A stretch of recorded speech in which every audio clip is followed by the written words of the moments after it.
আগামীকাল রথের জন্য রথের যে এই পতাকাগুলো সব টানানো হচ্ছে। এগুলো প্রত্যেক বছর আবার খুলে রেখে দেওয়া হয়, আবার টানানো হয়। তো এই বছরে নতুন করে তৈরি করা হয়েছে এই চাঁদোয়া, আর এই চাঁদোয়া টানানো হবে, আর তার সাথে সাথে পতাকাগুলো সখীদের হাতে হাতে টানানো হবে।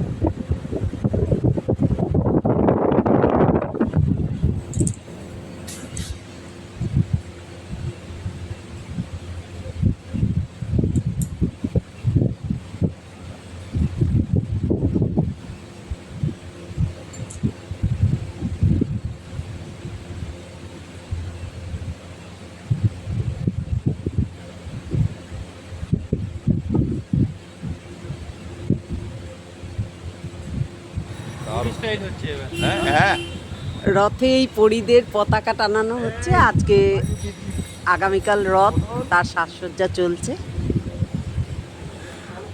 আর নতুন করে হাতে এই চাঁদোয়া বানানো হয়েছে। এই যে এইটা চাঁদোয়া, খুব সুন্দর চাঁদোয়াটা, দেখো একদম দারুণ বানানো হয়েছে। হ্যাঁ,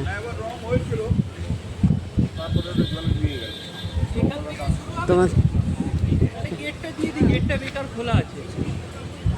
গেটের মধ্যে কিছু লাগানোর আছে নাকি, রাখার আছে? গেটটা রং করার মতো গেটটা দিয়ে দিলে রং করা হয়। এবারে বৃষ্টির জলে একটুখানি ধোয়া হয়েছে, মানে এমনিই ধোয়া হয়েছে রথটা, তাই জন্যই এত চকচক করছে, খুব সুন্দর। বাকি আছে 103 বছর, তো 103 বছরের রথ আমাদের।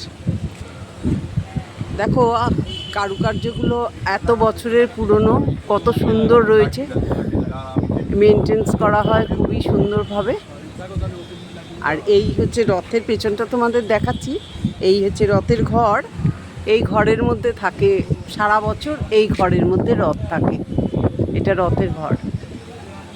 আর এইখান থেকে এই দড়িটা তুলে রাখা থাকে, মানে রথের রশ্মি যেটা বলে, যেটা টানা হয়, এইটাকে এইখান দিয়ে ফিট করা হবে। আর ভেতরে ওই যে দুদিকেই করা হয়েছে রথের দড়ি টেনে, আমি উল্টো দিক থেকে দেখাচ্ছি, এই যে উঠোন থেকে এইখানে নিয়ে যাওয়া হবে টেনে।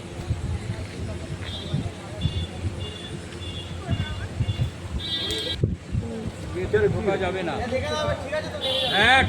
একদম একদম খুব সুন্দর হয়েছে। সবই তার ইচ্ছা, যদি নামানোর ইচ্ছা হয় নামাবে। তারপর হচ্ছে ওই আমাদের ইটিভি বাংলা বিরাট গাড়ি নিয়ে দাঁড়িয়ে আছে, 20-22 জন লোক এসছে, চা সিঙ্গারা খাচ্ছে। তুমি লাগাও, বলা আমি যাচ্ছি।